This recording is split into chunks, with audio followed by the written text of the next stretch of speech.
Lung cancer కూడా మనకు చాలా వరకు నివారించే డిసీజ్ కిందకే వస్తుంది, మాడిఫైబుల్ డిసీజ్ అది. ఎస్పెషలీ దాని మెయిన్ రిస్క్ ఫ్యాక్టర్స్ వచ్చి మనకు స్మోకింగ్, రెండోది పొల్యూషన్, మూడోది ఈ ఫ్యాక్టరీ వర్కర్స్, కెమికల్ ఫ్యాక్టరీస్ కానీ రబ్బర్ ఇండస్ట్రీస్ కానీ ఆ ఫ్యాక్టరీలో పనిచేసే వర్కర్స్కి ఆ కెమికల్స్ ఎక్స్పోజర్ వల్ల చేంజెస్ రావడము. నాలుగోది క్రానిక్ లంగ్ డిసీజెస్, ఎవరికైతే ఎప్పటి నుండో మనకు ఈ లంగ్ ఇన్ఫెక్షన్స్ కానీ సిఓపిడి పేషెంట్స్ అంటాము, ఆస్మా పేషెంట్స్ అయినా ఫైబ్రోసిస్ పేషెంట్స్ అయినా చాలా రోజులుగా ఆ డిసీజ్ ఉండడం వల్ల ఏంటంటే లంగ్ అనేది హెల్తీ లంగ్ అనేది దెబ్బతిని వాళ్ళకి ఈ క్యాన్సర్కి వెళ్ళే ప్రాసెస్లో ఉంటుంది. సో ఇవన్నీ కూడా ఏంటంటే మనకు మాడిఫైబుల్ రిస్క్ ఫ్యాక్టర్స్. ఏవైతే నాన్ మాడిఫైబుల్ అంటామో అవి జెనెటిక్. సో అది యూజువల్గా 5 to 10% వరకే చూస్తాం. రిమైనింగ్ 90% వరకు ఏంటంటే మనకు మాడిఫైబుల్ రిస్క్ ఫ్యాక్టర్సే. కాబట్టి మనం అది తలుచుకుంటే గిట్ట డెఫినెట్లీ ఈ లంగ్ క్యాన్సర్ని మనకు ప్రివెంట్ చేసే ఆప్షన్ ఉంటుంది. రెండోది ఏంటంటే మనకు లంగ్ క్యాన్సర్ని ప్రివెంట్ చేయడం కోసం కావాల్సినంత అవేర్నెస్ ఇప్పుడు ఆల్మోస్ట్ మనకు మీడియాలో, ఎస్పెషలీ మనకు మూవీస్ వెళ్ళినా కానీ మనకు టీవీలో చూసినా గవర్నమెంట్ సైడ్ నుండి కూడా నో స్మోకింగ్ యాడ్స్ రన్ చేయడము, స్మోకింగ్ వల్ల వచ్చే రిస్క్ ఫ్యాక్టర్స్ లైక్ ఇప్పుడు మనకు మూవీ స్టార్టింగ్లో నా పేరు మహేష్ అని తను స్టార్ట్ చేస్తారు, ట్రీట్మెంట్ కోసము 2 గాజులు అమ్ముకోవాల్సి వచ్చింది. ఇవన్నీ కూడా ఏంటంటే గవర్నమెంట్ సైడ్ నుండి కూడా వాళ్ళు అవేర్నెస్ క్యాంపెయిన్స్ రన్ చేస్తున్నారు with help of Tata memorial. So మనకు స్మోకింగ్ తర్వాత ఈ ప్రివెన్షన్లో రెండోది ఏంటంటే మనం మాట్లాడుకున్నప్పుడు పొల్యూషన్.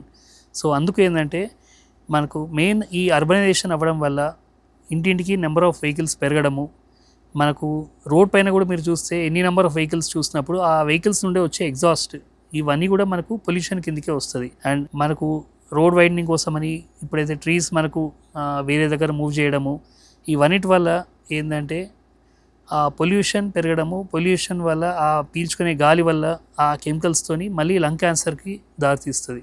సో అందుకు మనకు గవర్నమెంట్ సైడ్ నుండి పాలసీ ఏం క్రియేట్ చేసిందంటే from petrol and diesel vehicles నుండి ఇప్పుడు షిఫ్ట్ అంతా కూడా towards electric vehicles. Even buses అయినా ఇప్పుడు మీరు చూస్తే ఇంతకుముందు గవర్నమెంట్ బస్సెస్ కూడా now they have transformed into electric buses. Individual vehicles కూడా more and more people are now opting for EV vehicles. ఎందుకంటే ఆ ఎమిషన్ అనేది తగ్గుతుంది. మీకు ఒకసారి ఎమిషన్ తగ్గినప్పుడు ఆటోమేటికల్లీ ఆ పొల్యూషన్ లెవెల్స్ కూడా తగ్గుతాయి. ఈ డిఫరెన్స్ మనము హైయెస్ట్ పొల్యూషన్ అనేది ఢిల్లీలో చూస్తాం మన కంట్రీలో. మనకు ఢిల్లీలో ఒక రోజు మనము గాలి పీల్చుకున్నప్పుడు ద అమౌంట్ ఆఫ్ పొల్యూషన్ ఎట్లుందంటే it's almost equal to smoking 10 cigarettes per day. So అంత గాలి కాలుష్యం ఢిల్లీలో. సో అందు కూడా అక్కడ కూడా ఏంటంటే ఈ వెహికల్ ఎమిషన్స్ తగ్గించుకోవడము, రెండోది కార్ పూలింగ్ చేసుకోవడం. మనకి ఇప్పుడు ఆల్మోస్ట్ అందరికీ ఇండివిజువల్ ఒక్కొక్కరి ఇంటికి ఇప్పుడు 1, 2 కన్నా ఇంకెక్కువ కార్సే ఉన్నాయి.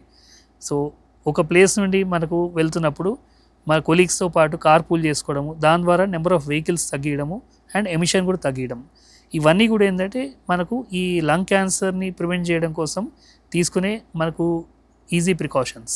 సో ఇప్పుడు మనకు మగవాళ్ళు చూసుకుంటే మనకు ఇండియాలో మోస్ట్ కామన్గా చూసేది ఏంటంటే ఓరల్ క్యాన్సర్స్. సో ఈ ఓరల్ క్యాన్సర్స్ అనే వరకు ఏంటంటే మనకు వరల్డ్ స్టాటిస్టిక్స్ చూసుకున్నప్పుడు ఆల్మోస్ట్ 30% ఆఫ్ కేసెస్ ఓన్లీ మన దేశంలోనే చూస్తాం.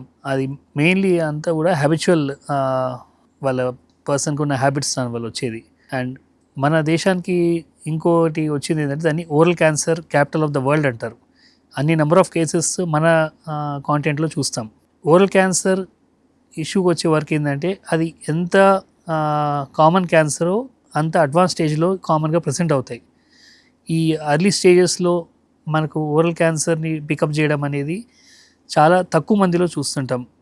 యూజువల్గా పేషెంట్స్ వాళ్ళు నోటీస్ చేసి మన దగ్గర వచ్చే వరకే ఈ 3వ స్టేజ్ అంటాం. సో ఆల్మోస్ట్ 50% ఆఫ్ కేసెస్ ఈ ఓరల్ క్యాన్సర్ 3వ స్టేజ్లో డయాగ్నోస్ అవ్వబడతాయి. అప్పటికి అది చాలా అడ్వాన్స్ అయిపోయి ఉంటాయి. దీన్ని అరికట్టడానికి ఏమంటామంటే రెగ్యులర్గా ఓరల్ ఎగ్జామినేషన్ చేయించుకోమంటాం. అంటే ఒక డెంటిస్ట్ దగ్గర కానీ లేదంటే ఒక డాక్టర్ దగ్గర కానీ ఒక ఓరల్ ఎగ్జామినేషన్, జస్ట్ ఒక 2 minutes ఓరల్ ఎగ్జామినేషన్ చేయడం వల్ల ఏంటంటే ఏమన్నా ఎర్లీగా ప్యాచెస్ చూసినా, రెడ్నెస్ కానీ, నోట్లో ఏమన్నా అల్సర్ అయింది తగ్గట్లేదు, లేదంటే గొంతులో ఏమైనా బిల్ అనిపించినా, ఇవన్నీ కూడా ఏంటంటే ఎర్లీ సిమ్టమ్స్. సో ఆ ఎర్లీ సిమ్టమ్స్లో మనం క్యాచ్ చేయగలిగితే యూజువల్గా మొదటి స్టేజ్లో మనము డయాగ్నోస్ చేయగలుగుతాం. అండ్ ట్రీట్మెంట్ కూడా మనకు స్టేజ్ 1లో తీసుకున్న వాళ్ళకి ఆల్మోస్ట్ 90-95% వరకు కంప్లీట్ క్యూర్ రేట్స్ ఉంటాయి. అదే మనకు సెకండ్ స్టేజ్, థర్డ్ స్టేజ్కి అట్లా పెరుగుతున్న కొద్దీ ఆ సర్వైవల్ కూడా మనకు ఆల్మోస్ట్ 50% వరకు తగ్గిపోతుంది. అందుకు ఏంటంటే at least yearly once or every 6 months అయినా సరే ఒక డెంటల్ ఎగ్జామినేషన్, ఓరల్ ఎగ్జామినేషన్ చేయించుకోవడం చాలా ఇంపార్టెంట్.